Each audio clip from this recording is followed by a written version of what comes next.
offiziell und feierlich den Wettbewerb CineKindl des 41.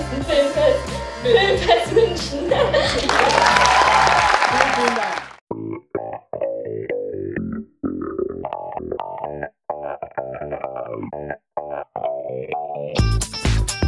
Die Südpolshow.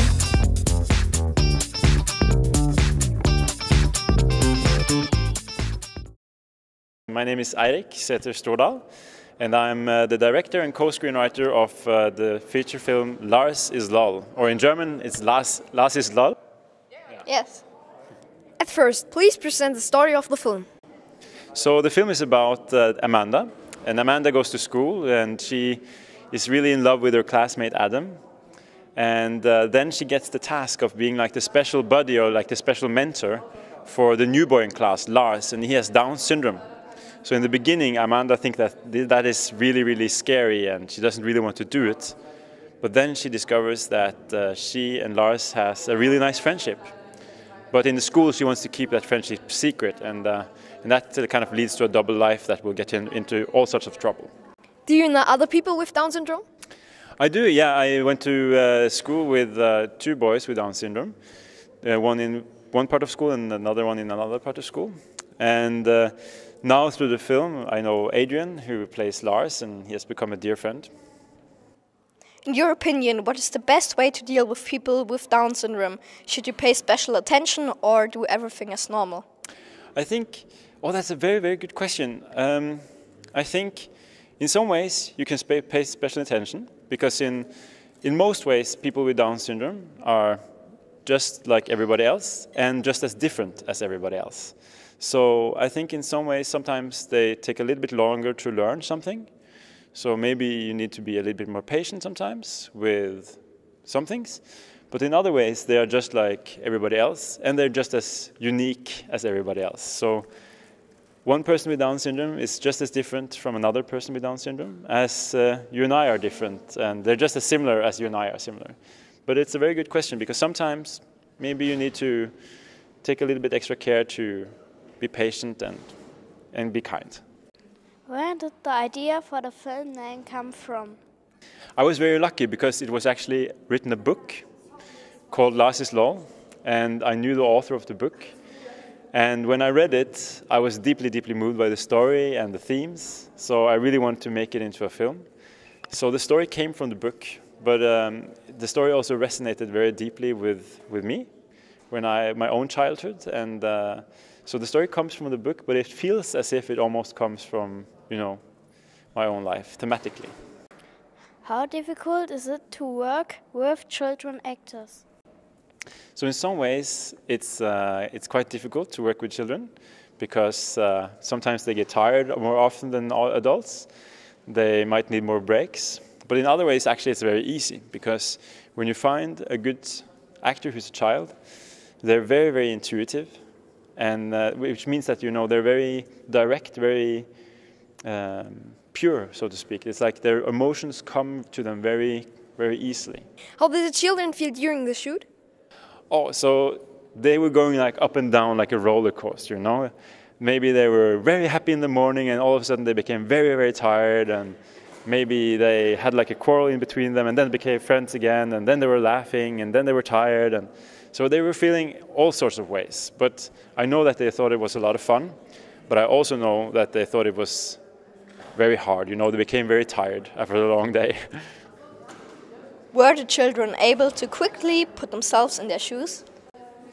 Actually, yes. So, when we do the casting, when we looked for the actors, we choose children for the roles who can connect to the roles. So one thing is that they're a good actor, but another thing is that they can connect to and understand the character. So in that sense, I think it was easy for them to connect, but also sometimes it was very hard for them to have to do the bad things that the characters do.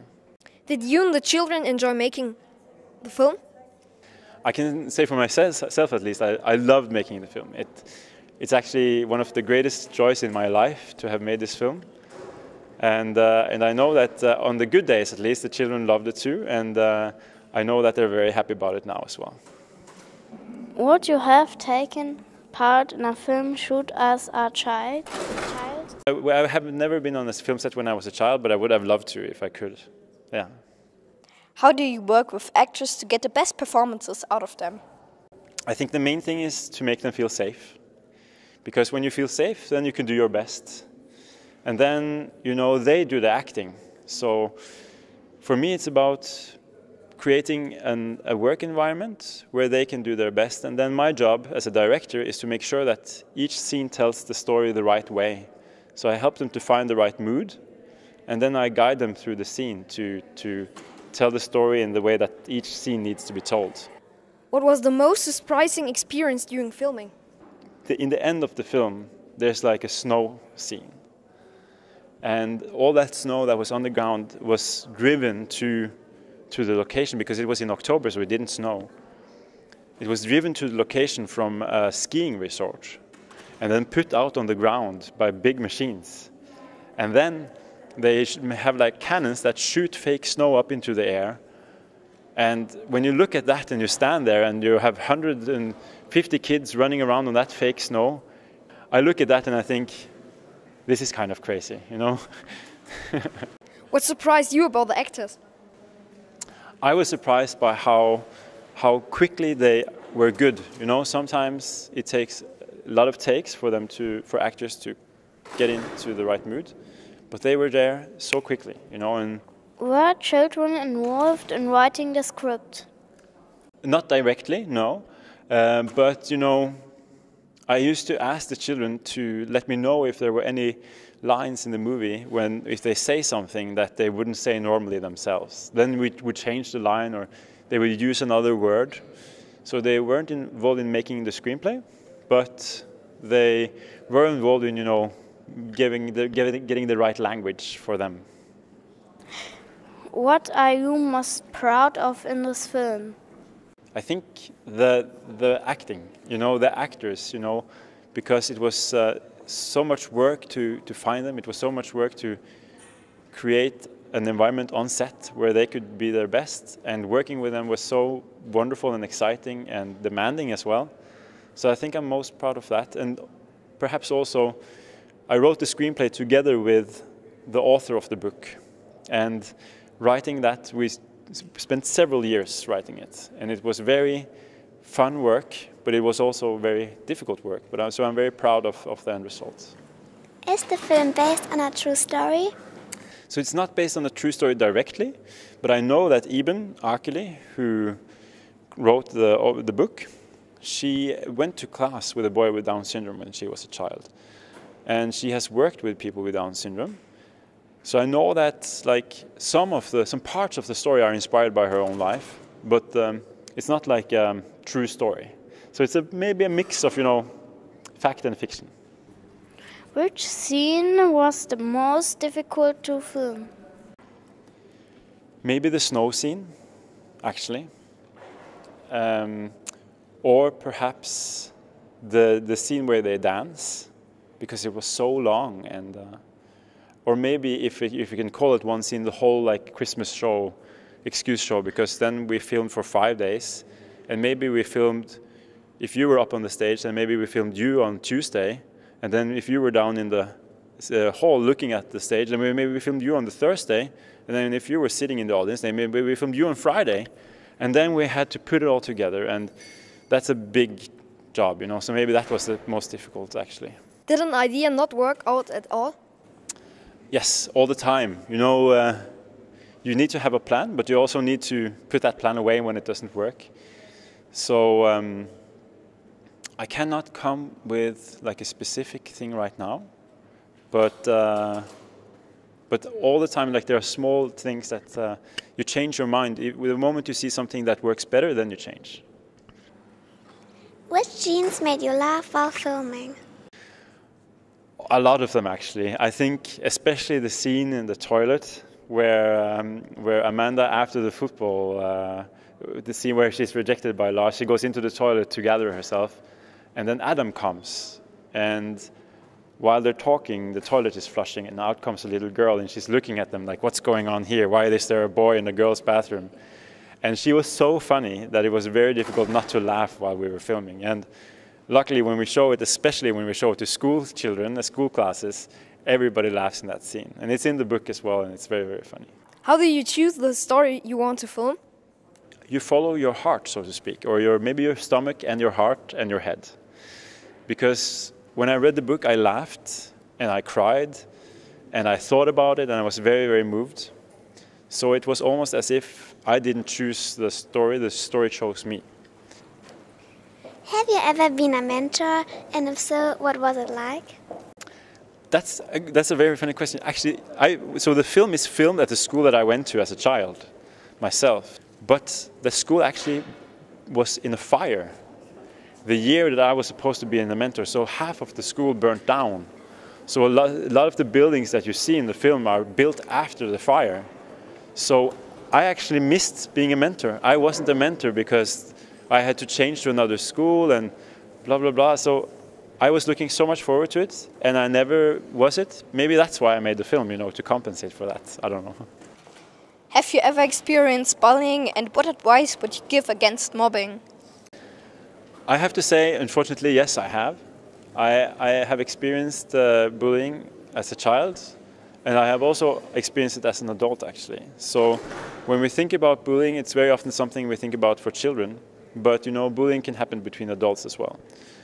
And there's a statistic that in Norway, 1 out of 10 school children experience bullying. That's so many, And if there's 1 out of 10 in each class who experience bullying, then someone else is doing the bullying, right? It also means that someone is not doing the bullying, but they probably know about it. So I think if you see something that you feel is wrong, then the right thing to do is to do something, And it can be very, very difficult to find the courage to do that, but what can help is to make an ally. So if, let's say that you see something in school where you see someone being bullied and you think it's wrong and you want to do something, it's very difficult to do alone. But maybe if you ask your friend Felix, and then you ask your friend Eirik, and then you ask your friend Max, hey, guys, we need to do something, we have to stop this together. Then all of a sudden you're a group and it's much easier. So I think going together makes it easier to stop it. If you see something that it feels wrong, then it's important to do something. Of course, not something that is dangerous for yourself. And if you feel that you cannot control the situation, it's probably a good idea to go to your parents or a teacher. How important is it to you to stand behind a friendship? I think, friendship is one of the most beautiful things we have in life. Because relationships, they can come and go, but friendships, if you're lucky, you can have a friend for your entire life. But even a friendship that lasts just for a year or just for a day, it's so beautiful, when two people meet each other and like each other and have fun together. I think it's the most beautiful part of being human. So I think it's very important to be there for your friends. When was the premiere, and were you excited when you saw the film for the first time? So the premiere was last September in Oslo. That was the first premiere, and now we had the German premiere here on Friday in München. And I'm equally excited actually almost every time I see the film. Of course, in the premiere, the very first in September, I was extra excited and nervous. It was a big theater with almost 1,000 people. And I had seen it many times before that because, as a director, I see the film again and again and again and again. When we're editing, when we're doing sound mixing, when we're doing color correction.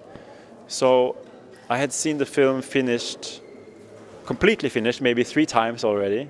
But, I had seen it maybe 50, 70, maybe 80 times, all in all, if I count like the editing and the sound work and everything. But that was the first time we saw it with a big audience, and that was very exciting. Are you happy that the film is being shown here in Munich at the film festival? I'm very happy about it. Munich Film Festival is one of the biggest film festivals in Europe.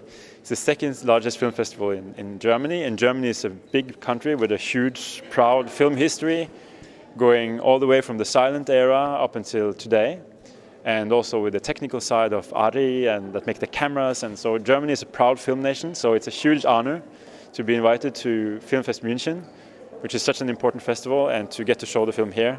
And the CineKindl programmers, Toby and Toby, they're just amazing people, and the festival has been so great to visit. And the German audience, they have been so kind and nice, and Actually, I must say I've seen the film twice now with German audience, and you're actually the ones who kind of chuckle the most throughout the different small places. So I think it must mean that Germans and Norwegians have a similar humor. We've seen that friendship can be very diverse. What do you think is essential for a friendship? Oh, that's a very, very good question, you know. Listening is very important. When you have a friend, if they speak, to listen. I think also it's very important to accept your friend as they are, you know, because it's very difficult to change yourself. It's impossible to change anyone else. So if you have a friend, let them be who they are. If they make mistakes, love them, even though they make mistakes, because I promise you one day you will be making a mistake, and then they might be there for you because you were there for them. So I think listen to your friends and be there for them. Accept them for who they are, no matter what. What is the aim of the film? What does it want to show people? So I think, first and foremost, I think for me, I wanted to give children and adults a great experience in the cinema. That's the most important thing for me. You know, going and seeing a film in the cinema with great sound and great image and having a wonderful experience, maybe laugh, maybe cry, that's the first thing, you know. But if in addition to that, maybe it can make them think about how we live our lives, how we are a friend, how we are to each other.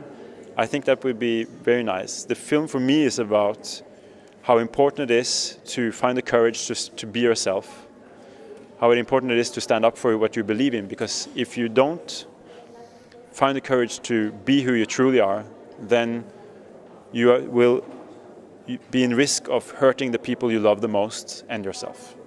So for me, that's what the film is about. What do you hope the audience will take away from the film? Thinking about like their own lives, how they have been in difficult choices. You know, when you live a long life, at some points you will make mistakes, and at some points you will do things that you regret. So maybe the film can make us think about that and think about how we can be better for each other and be better friends and better human beings for each other, because we're all in this together, you know. We share more than what sets us apart. Will there be a Lars law too? That's a question I get a lot, actually. There's an expression that says, never say never. So I don't know. But there's nothing planned right now. I feel like the story is finished, you know. In the film and the book, the story feels finished. And it can live on in the mind of the audience. What is your next project? So the next project I'm writing on now is a mini-series.